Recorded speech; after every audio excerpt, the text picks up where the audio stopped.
অনেক দিন তো হয়ে গেল বাড়িতে এসেছি, বাড়িতে তো যেতে হবে নাকি? এবার তো বাড়ি যাবার পালা। আমি বাড়িতে যাব 30 তারিখ, তার মধ্যে ভাবলাম হচ্ছে একটু পুজো দিয়ে আসি। আমাদের যেহেতু একটা মা রয়েছে, তো দিনটা সোমবারও ছিল, জলও ঢেলেছিলাম। আর আমার মায়ের সঙ্গে কিছু কথা বলার ছিল, মায়ের সাথে দেখা করার ছিল। তো মায়ের সাথে দেখাও করে নিয়েছি, বাইরে থেকেই দেখা করতে হয়েছিল, ভিতরে আমি যেতে পারিনি, চাবি ছিল না বলে। তো যাই হোক, মার সাথে কথা বলে নিয়ে আমি গিয়েছিলাম শিলিগুড়িতে মার সাথে, আমার মায়ের সাথে দেখা করার জন্য 2 দিন থাকবো বলে। মা যেহেতু কাজের সূত্রে খুব একটা সময় আমাদের দিতে পারে না, ওই সপ্তাহে 2 দিন হয়তো দিতে পারে। তো ভাবলাম এই 2 দিন না হয় আমি আমার মার সঙ্গে থেকে আসি। তো সেজন্যই আমি বেরিয়েছিলাম এই বিকালবেলা। বাড়িতে এসেছি, অনেক দিন হয়েছে, অনেকে অনেক কথা বলেছে, আমি নাম মেনশন করছি না, তবুও বলছি।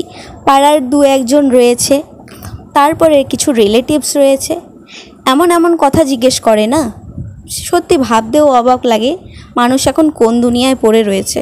মানে এত জেনারেশন এগিয়ে গেছে, তারপরেও এসব কথাবার্তা সিরিয়াসলি খুব জঘন্য লাগে। আমার কিছু রিলেটিভস রয়েছে, পাড়া প্রতিবেশী রয়েছে, বলেছে আমাকে আমি কেন বেবি নিচ্ছি না, বেবি কেন হচ্ছে না, কোনো প্রবলেম আছে নাকি, ইন ফিউচার কোনো প্রবলেম হতে পারে। এসব নিয়ে আপনাদের এত মাথা ব্যথা কিসের? আমি তো সেটাই বুঝি না। আমার ভালো মন্দ নিয়ে ভাবার জন্য আমার বাড়ির লোক, গার্জিয়ান, হাজব্যান্ড সবাই তো রয়েছে নাকি? তো কষ্ট করে আমাকে নিয়ে এত না ভাবলেও চলবে। তারপরে দেখতেই পেয়েছো, বাড়িতে এসেছি, সব সবজিপাতি বাজার গুছিয়ে নিয়েছি, মাছটা তো কেটে ধুয়ে পরিষ্কার করে এখানে রেখে দিয়েছি। আজকে রান্না হবে রাতে মাটন, মাছটা হবে কালকে।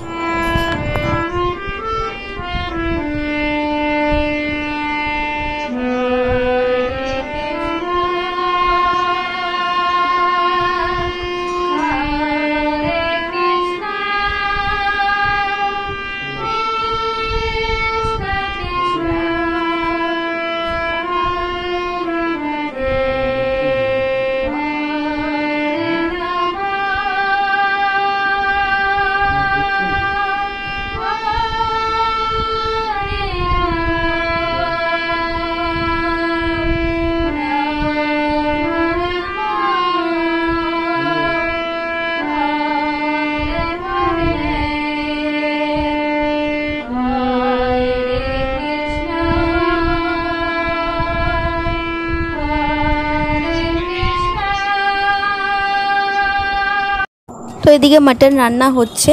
এখানে যেহেতু রান্নাবান্না সেরকম কিছু নেই, যেহেতু একাই থাকে, তো সেভাবে কেনা হয় না। রাতে মাটন আর ভাত খেয়েছিলাম, রাতে আর সেরকম ভিডিও করিনি। তো এটা হচ্ছে পরের দিনের ভিডিও। তো তোমাদের একটু ভিউটা দেখিয়ে দিচ্ছি। এটা হচ্ছে রানীডাঙ্গাতে, ভীষণ ভালো, মানে শান্ত পরিবেশ আর কি।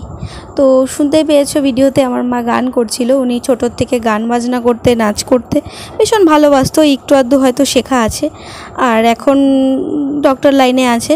তো দেখো, ছাদে এসেছি, প্রচণ্ড গরম ছিল সেদিন, তো একটুখানি থেকে কিছুটা ভিডিও করে নিচে চলে গেছিলাম। আর লাঞ্চে খেয়েছিলাম, দেখো এখানে বেগুন দিয়ে পেঁয়াজ দিয়ে এরম করে ভাজা করলে না ভীষণ ভালো লাগে খেতে।